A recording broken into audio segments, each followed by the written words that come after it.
go into that quite a bit. And then I conclude by saying that the modern secular movement, which is really in its infancy, I would say the last 7 or 8 years it's taken shape, the modern secular movement represents a new kind of opposition to the religious right that offers hope that maybe we can return the religious right to what I call pre-Reagan levels of potency.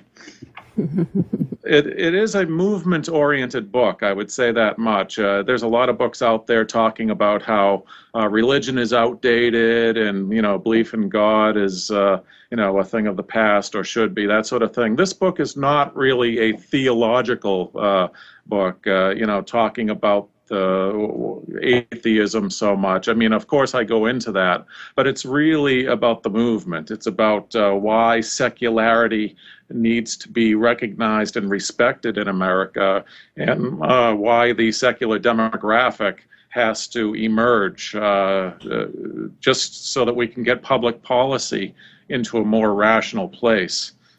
So can you, talking about the secular demographic, can you give us some context here? Like what is the size of it and how does that compare to other demographics that are important as far as politics go and things like that?